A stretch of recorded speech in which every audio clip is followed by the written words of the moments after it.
Welcome to the world's first Straight Talk Solarcast. This is your go-to podcast for answers about solar. Brought to you by Solar Harmonics in Northern California, who invite their customers to own their energy by purchasing a solar panel system for their home, business, or farm. Each episode, we discuss questions facing people making the decision to go solar. The solutions to your questions are given to you straight by one of the leading experts in the solar industry, Jamie Duran, president of Solar Harmonics. Feel free to search our library for answers to questions that you're facing when considering solar. And now, here's Adam Duran, our host with the questions, and Jamie Duran, our solar expert with Straight Talk Solarcast. Hello, Jamie. Hello, Adam. Everything in the land of solar this week. Well, it's always exciting because we didn't record last week and we missed it was due to the July 4th holiday. Mm-hmm. But the OBBB, the one big beautiful bill, was signed into law. And apparently all of those, if you make one gigantic law and everyone signs off on it, that's the new law. And so what I thought I would talk about, and in the solar industry, everyone's freaking out because the 30% tax credit is ending at the end of this year. Mm-hmm. Although if you add batteries, it continues. And if you have a commercial project, you can get it started this year.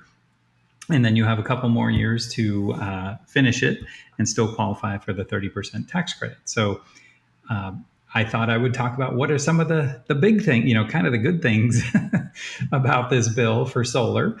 And so I thought I would talk about that instead of just, kind of doing the opposite of what everyone else is talking about out there. What do you think? Yeah, let's go. All right. So one of the first big benefits is this FOMO, where all of the people who have been waiting to see if solar is going to get less expensive or the technology is going to improve or it's just going to get better and better. All of those questions were answered on July 4th, and the answer is no. It is today will be the best day ever to go solar.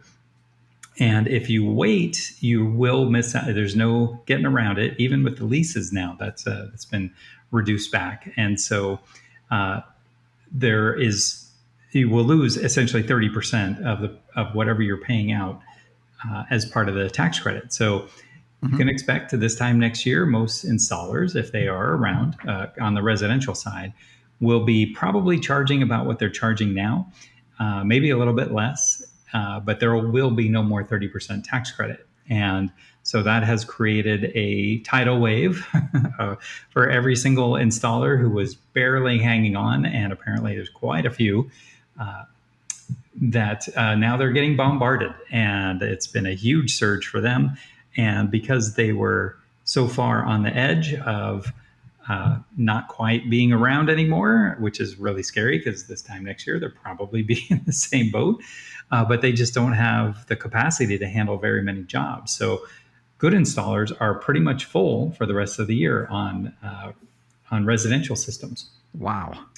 And then it also had that same effect on commercial systems where commercial decision makers, business owners that were looking at different options, or they're going on vacation, or they're going to, work on the financing. We'll get back to you. We got to wait for the board to meet.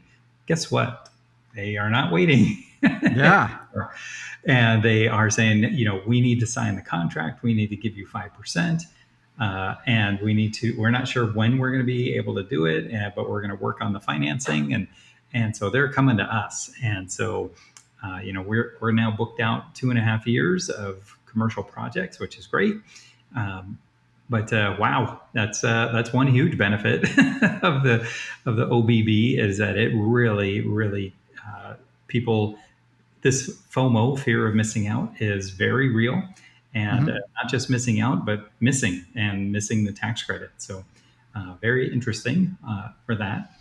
Yeah. Usually you say FOMO is missing out on an experience, not on giant money back in the form of a tax credit. Exactly. I mean, we're talking to a commercial client now on a $3 million project, and 30% of $3 million is $900,000. Like 90,000. Yeah. So oh my God. That's a gigantic. I mean, I don't know who for you not to care about $900,000 is pretty frightening. And so that is, wow. I mean, that's wow. Going solar or not going solar is kind of the is the decision now. And so we do know that solar does pay for itself eventually. And once it's done paying for itself, it doesn't stop producing. So it just keeps going and going. And so it's kind of crazy that there's anyone waiting right now, because it's a whole new world out there. And December 31st is basically when the tax credit ends for residential, and it continues kind of. But if you wait, and if you're say like I'm on vacation for 90 days, or I'm building a new facility and we're not even going to have it ready for 2 years or anything, I mean, you have to get the solar going now, and you have 60 days from of course, all of this can change. Apparently executive orders can change all of this, and it's likely it could, but it's pretty fascinating that you really got two months to pull the trigger, and not just pull the trigger, but pay 5% of the project to essentially reserve the project, or you lose out on that $900,000. It's just staggering. Wow. So, pretty crazy. That's, yeah. That is. And then, I was also trying to find what are some more benefits aside from the, fear, spurring people to make a decision. And that is the bill is going to strengthen incentives. So if you are a solar manufacturer, you will still get more incentives to continue making solar in the United States. Not easy, but you can also make inverters and batteries and racking systems. And if you can continue, it's combining the Inflation Reduction Act manufacturing tax credits along with other tax credits that come along with the OBBB. We got to come up with a better. I'm just going to say OB now for now. The one bill. BBB. And yes.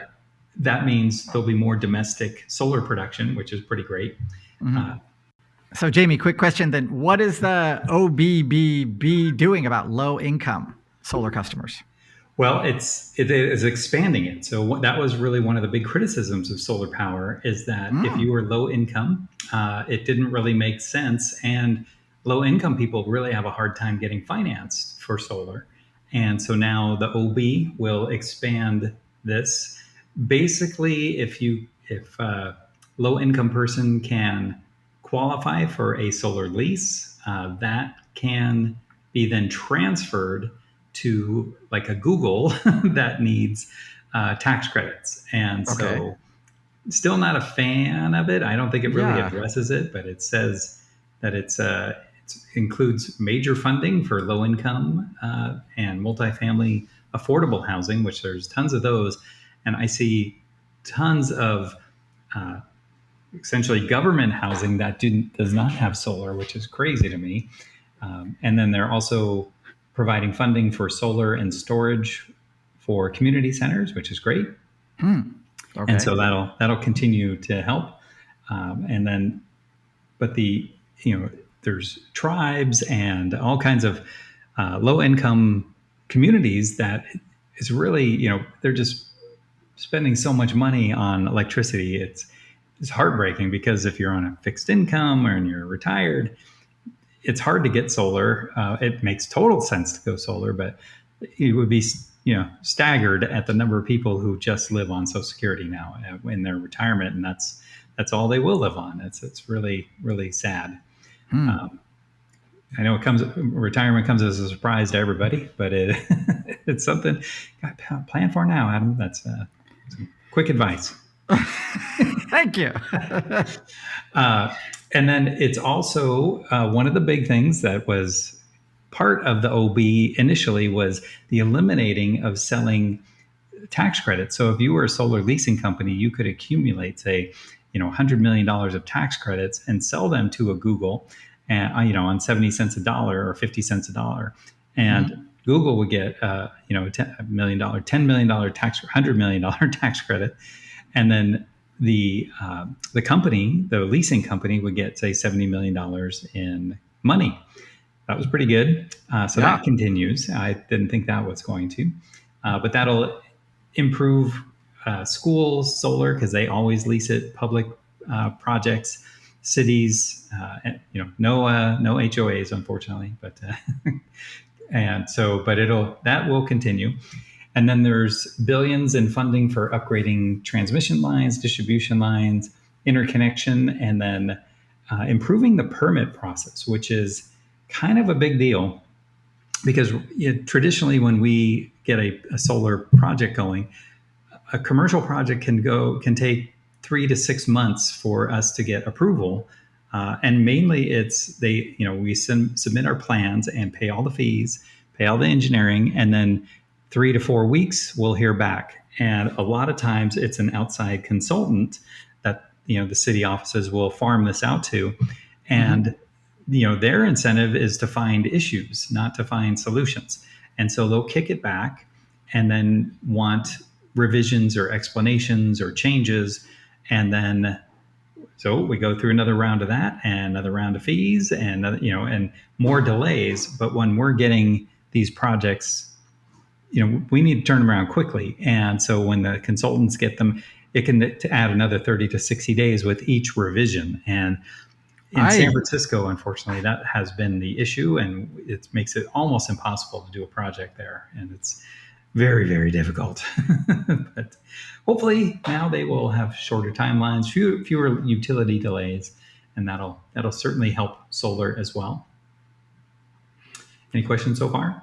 No, I mean, I think I'm sure it's the devil's in the details for that. But yeah, I was just trying to find what are some of the good parts for solar, because kind of if you're in the solar industry, you think solar has been killed by the government. And it could be, and you just have to look at what you can do, and how you can structure your company or your business to account for these changes. And right now, it's going to be tough, but solar is going to continue. There's going to be somebody with an outrageous electricity bill, and even in the 30% tax credit makes it go from a 5-year break even to a 7-year break even, but. That's and that assumes that the electricity, utility companies are not raising their rates dramatically. And as we've talked about, PG&E is raising their rates dramatically because of the tariffs that they're being imposed. So 2.5 years, 3 years, I think we're going to be almost right back at the same place. And so, but without a tax credit. So we'll see how that goes and see what people want to do. Maybe the things that get weeded out, are the leases and the power purchase agreement. I can only dream, but the high dealer fee loans, those could go away, and people will be forced to go back to credit unions and things like that to get better financing, and so they're not paying ridiculous rates on their solar. So just a few things that are positives about the OB and how we can keep moving forward and adapt to this new solar environment. Yeah, I hope some of the good stuff comes through, but we'll see, right? We won't know kind of these details until the end of the year. What's the timeline that you think we'll be able to get more clarity on these? I think when the next big, flash, something to distract the government from solar. But I mean, as far as this is going on now, so end of the year is when if a project gets finished on January 1st, there's no tax credit, and it must be finalized by the city or the county. And so, and that's end of the year and Christmas time and New Year's time and everything. And the city offices don't tend to work very much during that time of the year. So it's going to be really difficult. I think a lot of companies are going to be pushing all the way every single day until the end of the year. And then it's going to be a big cliff dropping off until, the market recovers. So the first quarter next year probably be pretty slow for a lot of solar companies. But then summer's going to hit again, and we're going to, it won't be, that what we're seeing right now, or even the NEM 3.0 times, but it will be something, and it'll be, again, the companies that can hang on with the low amount of revenue, we're going to do great because the revenue will increase as we proceed. But other than that, it's different, always different, always different. Wow. Yep. Okay, Jamie, we're going to wrap it up there. Yeah. And I definitely have more questions on this, and I hope we'll be able to get some answers to them as time goes on. But yeah, this is, oh boy, the dark clouds gathering for the industry. Man. Well, I mean, like I went through a whole podcast of things that are positive. Thank you. Thank you for doing that. All right. You're welcome. Thank you to our listeners for taking another few minutes out of your week to learn about solar.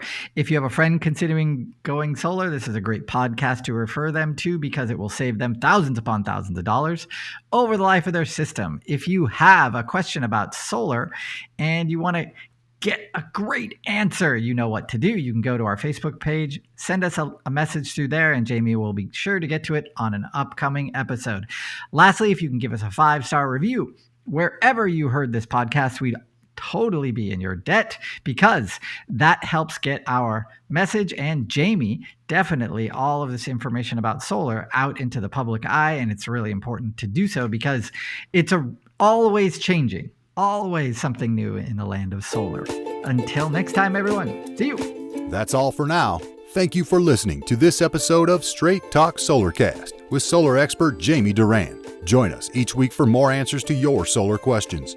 Speaking of questions, got some? Email us at solarcast@solarharmonics.com and we'll be sure to give you an answer in an upcoming episode. This episode of Straight Talk Solarcast is brought to you by Solar Harmonics, the leading solar energy developer in Northern California, who invite you to own your energy. Visit them on the web at www.solarharmonics.com.